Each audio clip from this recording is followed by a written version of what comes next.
So we're looking at verse 12 of Proverbs 11 in the morning. The Bible says the foolish people or a foolish person is one who despises his neighbor.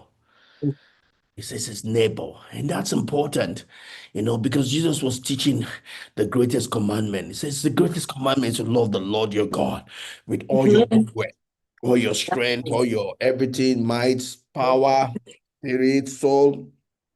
And it says there's a second one, and the second one is like the first one. It says, love your neighbor as yourself. It doesn't say love your church member as yourself. It Abi. didn't say love your family as yourself. It didn't say love your townspeople as yourself. It didn't say love your country people as yourself. It said love your neighbor as yourself. So someone asks Jesus, oh, so who's my neighbor? Jesus said, all right, I'll tell you who your neighbor is. Let me give you a story. And that's the story of a good Samaritan. Someone was walking on the road.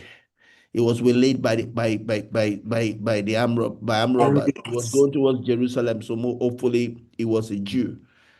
And he just says, there were people that passed, so the priest passed. Priest should be someone that you, at least, if nothing else, you love a Jew, fellow Jew now. He went his way. Everybody went their way except a Samaritan. Samaritan that has nothing to do with the Jew. They were not the same ethnic group, they were not the same religious group.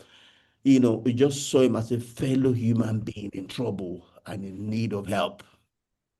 And he helped him. Jesus says, that is your neighbor. Your neighbor is your fellow human being. Whether it's your family or not your family, your neighbor, your church person or not your church person, all of those are immaterial. Is being God to a fellow human being. In Genesis, the Bible says that, if you kill a fellow human being, the crime is because you have killed someone who is created in the image and likeness of God. That carries a lot of weight that we're created in the image and likeness of God. So when the way people treat us or the way we treat people is reflects on our maker. So the Bible says, if I lend to the poor, I'm lending to his maker. And his maker holds me. So you can guess if I despise the poor or despise anybody, I'm despising his maker. And the maker holds me a judgment.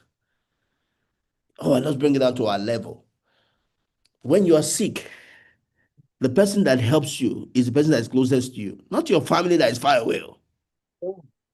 My children are in the US. I'm here in Nigeria. If anything happens, who I need are the people that are closest to them, not me.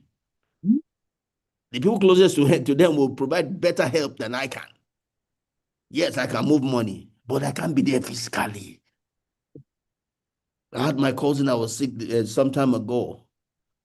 If not for the wife that called the ambulance, he might have passed away. The wife was of much need to him than the family that might love him or whatever. That emergency required immediate help. So you can imagine if he had been despising the wife or despising people close to him. Before the people you are exalting come to you, you are died. you know, so it makes sense to bless people with what we can. I'm not saying that we go overboard and not keep anything for ourselves, but it's just giving value to the people around us, the people we meet every day. Yeah, for Right? whoever you see, Yes, and not whoever you reflecting. can. Yes, because you don't know when they'll be a blessing to you. Today, I met the electrician that was at my house. He was trying to do something. I could have despised him. Not knowing he works in this compound. He saw me today. He was trying to say, oh, do I remember him? I didn't remember. But it's the one that remembered me. You know, in my old estate, my wife used to cook for the security people once every month. They all know her. They all call her mama. They'll be the first to look out for her. Just be a blessing. Just be a human being. Just be a human being. That's what righteous people do, because you get the reward both from God and from the people around. Yeah.